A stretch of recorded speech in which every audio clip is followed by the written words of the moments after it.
आज के पत्रकार वार्ता में मेरे साथ इस जिले के नवनिर्वाचित जिला अध्यक्ष श्री संजीव सिन्हा जी, प्रदेश के मंत्री, झारखंड राज्य में जिस प्रकार से अपराध चरम सीमा पे पहुंच चुका है, और पहले तो हम लोग सुनते थे कि पत्थर का अवैध खनन हो रहा है, लोहा की चोरी हो रही, कोयले की चोरी हो रही है, तस्करी हो रहा है। लेकिन हाल के दिनों में जो दिखाई पड़ रही है, जो सामने देख रहे हैं कि जो अपहरण का जो धंधा बहुत जोर से इस राज्य में फल फूल रहा है। कोई भी व्यक्ति आज के दिन में झारखंड में सुरक्षित नहीं है। आपने देखा कि किस प्रकार से राज्य के विभिन्न कोनों में अपहरण की घटनाएं नित्य प्रतिदिन हो रही है, बहुत तेजी के साथ आगे बढ़ रही है। हमारे भारतीय जनता पार्टी के कार्यकर्ताओं ने जिस जिले में इस प्रकार की घटना घटी, वहां पर सड़कों पर उतर करके पुलिस प्रशासन का, सरकार का विरोध करने का काम किया। जमशेदपुर में विगत 10 दिनों से एक उभरता उद्यमी व्यापारी जो जुआ है, 23 साल उसकी उम्र है। अब जरा बतलाइए कि विगत 10 दिनों से उसका अपहरण हुआ है, लेकिन पुलिस प्रशासन आज जनता को बताने की स्थिति में नहीं है कि उसका अता पता कहाँ है। आज वो माँ बाप उनके कलप रहे। परिवार के हम लोग मिलने गए थे, आदरणीय रघुवर दास जी, आदरणीय अर्जुन मुंडा जी, आदरणीय गोस्वामी जी, यहाँ के लोकप्रिय सांसद विद्युत जी, हमारे जिला अध्यक्ष जी, प्रदेश पदाधिकारी जी, सही प्रमुख लोग मिलने के लिए गए थे। रो रो का उनका बुरा हाल है, लेकिन वो बच्चा अपहृत है। आज पुलिस से कदम भी चल नहीं पाई है। और सुनने में आया कि यहाँ के एसपी तो सिर्फ कार्यालय से घर और घर से कार्यालय जाते हैं। आप जरा बताइए, इतने बड़े क्षेत्र का एसएसपी का जब ये हालत रहेगा तो लॉ एंड ऑर्डर की क्या स्थिति रहेगी। उसी प्रकार रांची में विगत 10 दिनों से 2 बच्चे लापता थे, गरीब माँ बाप के बच्चे थे। जब मैं उनके घर में गया तो उनके माँ, पिताजी, दादी बेड से गिर गए, मेरे पैर पकड़ लिए, दांत लग गया, बेहोश हो गए। बहुत बुरी स्थिति, मन अंदर से कलेजा कांप गया। और उसी दृश्य का आज पुनरावृत्ति हमने यहाँ जमशेदपुर में देखा कि सबों लोगों का चेहरा उड़ा हुआ है। वहां पर पुलिस पे दबाव डाला, एसएसपी कार्यालय का घेराव करवाया कार्यकर्ताओं से। सड़कों पर हमारे कार्यकर्ता होते, 2 दिन के अंदर बच्चे बरामद हो जाता है। और उसके बाद फिर मांझी की घटना है, 2 महीने से बच्चा लापता था। फिर पुलिस प्रशासन को हमने धमकी दिया कि अगर यदि 1 सप्ताह के अंदर बच्चा बरामद नहीं हुआ तो रांची को ठप कर देंगे, रांची को बंद कर देंगे। उसके 2 दिन बाद वो बच्चा भी बरामद हो गया। और आज जब जमशेदपुर आया तो यहाँ का तो हाल ही बेहाल है। जब एसपी की हालत है, जो कप्तान है, तो कप्तान बैठ के घर में आराम फरमाता हो, कार्यालय में बैठ के समय काटता हो, उस जिले का क्या हालत होगा। 10 दिन से साहब वो लापता है। और कैसी पुलिस है, क्या प्रशासन है। आपके जिले से, आपके घर के बगल का जुआ उद्यमी आपके सामने से अपहरण कर दिया जाता है, आप पुलिस एक कदम भी नहीं चल पाती है। इससे मुझे लगता है कि पुलिस प्रशासन से अपराधियों का भय खत्म हो चुका है। पुलिस प्रशासन से अपराधियों का डर बिल्कुल खत्म हो चुका है। और बेखौफ अपराधी जो चाह रहे करने का काम, घटना को अंजाम देने का काम कर रहे हैं। मैं यहाँ के एसएसपी को कहना चाहता हूँ कि अविलंब उस अपहृत उद्यमी का बरामदगी करके उनके परिवार को सकुशल सुपुर्द करने का काम करें। हम तो आने वाले समय में भारतीय जनता पार्टी के कार्यकर्ता चुप नहीं रहने वाले हैं। भारतीय जनता पार्टी का एक एक कार्यकर्ता पे सड़कों पे आंदोलन करने का काम करेगा, सड़कों पर उतरने का काम करेगा।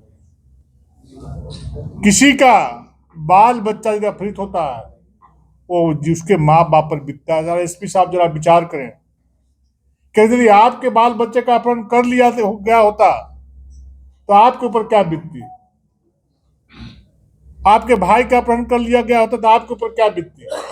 जरा आप सोच के देखिए, अब जिनका बच्चे का अपहरण हुआ है, जिनका भाई का अपहरण हुआ है, उनके ऊपर आज क्या गुजर रहा है, तो कल्पना करके सोचिए। इसे त्वरित कार्रवाई करते हुए सकुशल उस युवा उद्यमी का बरामदगी होना चाहिए, भारतीय जनता पार्टी मांग करती है। आप नवनियुक्त प्रदेश अध्यक्ष हैं और नवनियुक्त जिला अध्यक्ष हैं, अब ये दोनों युवा जोड़ी क्या आगे का प्लानिंग कर रहे हैं? हर अन्याय अत्याचार का विरोध होगा। जिस प्रकार से 2019 के बाद इस राज्य में जो उद्देश्य सपने के साथ जो अटल जी ने निर्माण किया था, 2019 के बाद उनके सपनों को जो धूल दूषित करने का काम वर्तमान में राज्य में चलने वाली सरकार कर रही है। चौतरफा गिरावट है, लॉ एंड ऑर्डर ध्वस्त है, विकास के सारे कार्य ठप पड़े हुए हैं, बेटी बहनों के साथ अन्याय और अत्याचार हो रहे हैं। ये आदिवासी और मूलवासी की बात करते, उनकी जमीनें लूटी जा रही है, उनकी दिन दहाड़े हत्या हो जा रही है। कड़िया मुंडे जैसे सरीखे व्यक्ति को इस राज्य के धरोहर है, पद्म विभूषण से सम्मानित व्यक्ति हैं, लोकसभा के उपाध्यक्ष रहे, 8-8 बार सांसद रहे, केंद्र में मंत्री रहे, 2-2 बार विधायक रहे हैं। वैसे व्यक्ति को गुंडे मवाली धमकी देने का काम कर रहे हैं मोबाइल से, फोन से। बाकी इस राज्य में सुरक्षित कौन है, ये सरकार को बताना चाहिए, माननीय मुख्यमंत्री जी को बताना चाहिए। क्या लग रहा है बिहार के कस्बे एक समय था बिहार में जिसमें घूमना रहा? निश्चित रूप से जिस प्रकार से 2000 से पहले जो बिहार में जंगल राज था, आज उसी रास्ते पे राज चल पड़ा है। तभी तो इस प्रकार की घटना दुर्घटना प्रत्येक दिन हो रही है और गुंडे मवाली का राज चल रहा है। जहां जो चाह रहे गुंडे मवाली इस प्रकार की घटना को अंजाम देने का काम कर रहे हैं। चूंकि पैसे दे करके लोग पोस्टिंग करा करके आते हैं, उनका दिन रात यही काम रहता है कि दोनों हाथ से जनता की गाड़ी कमाई को लूटने का काम और अपने तिजोरियों में भरने का काम। जो जहां पदस्थापित है, जिस स्तर पर पदस्थापित है, वो उसी स्तर पर पैसा लूटने का काम जनता का कर रहा है। आप पत्रकार मित्र, आप सभी लोग जानते हैं कि इस राज्य की क्या स्थिति परिस्थिति हो रही है। कोयले की तस्करी हो रही है, पत्थर के खदान खोदे जा रहे हैं, तो पहाड़ तोड़े जा रहे हैं, लोहे बेचे जा रहे हैं। जो ठेकेदार काम कर रहा है, उसी ठेकेदार को पेमेंट नहीं हो पा रहा है।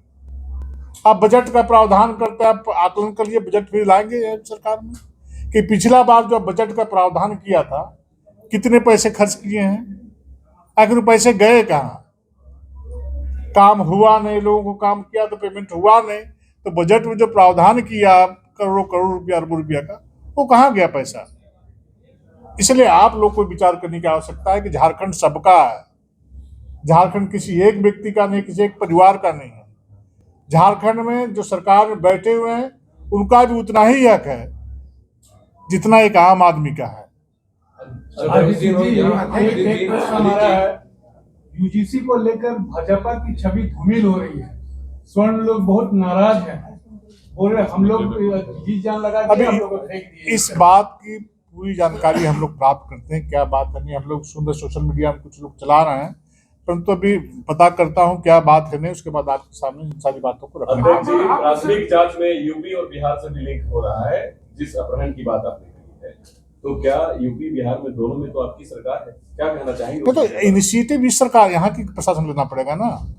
यूपी और बिहार के सरकार को क्या, जब तक यहाँ की पुलिस सक्रिय नहीं होगी तब तक यूपी और बिहार की पुलिस क्या करेंगे। सक्रिय तो यहाँ के पुलिस प्रशासन को लेना पड़ेगा, डीजीपी को लेना पड़ेगा, एसपी को लेना पड़ेगा, एसएसपी को लेना पड़ेगा। यहाँ के प्रशासनिक पदाधिकारी सक्रिय होकर के अपनी भूमिका अदा करने का काम करेंगे। अभी ये है 27 तारीख को हम डीजीपी से मिलेंगे और कल हमारे जिलाध्यक्ष जी के नेतृत्व में एसएसपी से लोग मिलेंगे और हमारे कार्यकर्ताओं पर जा करके उनसे बात करने के पश्चात अल्टीमेटम जो देना होगा देंगे। संजू राय जी पत्र लिखे हैं कि सीबीआई का जांच होना चाहिए। इतने बड़े उद्योगपति का आज अपहरण हो जाता है और हेमंत सोरेन जी विदेश गए हुए हैं, आप अपने तरफ से निश्चित रूप से। को लेटर लिखे हैं कि इस चीज में नहीं हो? नहीं, अभी संजू राय जी ने लेटर लिखा है। उनके परिवार के लोगों से मिल के हमने कहा है कि 27 तारीख से सत्र चल रहा है, हम कोशिश करेंगे कि 28 तारीख को हुई माननीय गृह मंत्री से मिल करके यहाँ की घटना के बारे में जानकारी देने का काम करूंगा और कहूंगा कि सीबीआई की जांच इस घटना की कराई जाए, ताकि कल कोई बच्चा का अपहरण न हो। ये मैं निश्चित रूप से आपको आश्वस्त करके जा रहा हूँ कि माननीय गृह मंत्री से मिल करके सारी घटना की, यहाँ के साथ साथ अन्य जगहों की घटना की जानकारी देने का काम करूंगा। अब बताइए, कोडरमा से 1 महीने से बच्चा लापता है, बोकारो से एक बच्ची 5 साल 2 महीने से लापता है। क्या कर रही सरकार, क्या कर रही प्रशासन? आखिर झारखंड का तो कोई देखने वाला है, इसलिए आप चिंता मत करिए। आपकी संवेदनाओं को, आपकी बातों को, क्योंकि ऐसा घटना है कि सभी लोग को संवेदना है इस घटना के प्रति, चाहे पत्रकार मित्र हों, चाहे सामाजिक कार्यकर्ता हो, चाहे अन्य लोग हैं। आपके इस जमशेदपुर के भाव को, इस झारखंड के भाव को माननीय गृह मंत्री जी को निश्चित रूप से मैं मिल करके अवगत कराने का काम करूंगा। मेयर चुनाव हो रहा है, इसमें एनडीए लड़ेगी बीजेपी लड़ेगा? कार्यकर्ता लड़ेगा बीजेपी का, न एनडीए लड़ेगा न बीजेपी लड़ेगा, क्योंकि सिंबल के आधार पे सरकार चुनाव नहीं करना चाह रही है, डरी हुई है, क्योंकि जानती है कि सिंबल के आधार पे कराएंगे तो मेरा मटिया मेट हो जाएगा। इसे डरी सहमी हुई सरकार है। 2018 में सिंबल का चुनाव हुआ था, ईवीएम से चुनाव हुआ था, और यह सरकार न तो ईवीएम चुनाव कराना चाह रही है न दलीय आधार पर चुनाव कराना चाह रही है।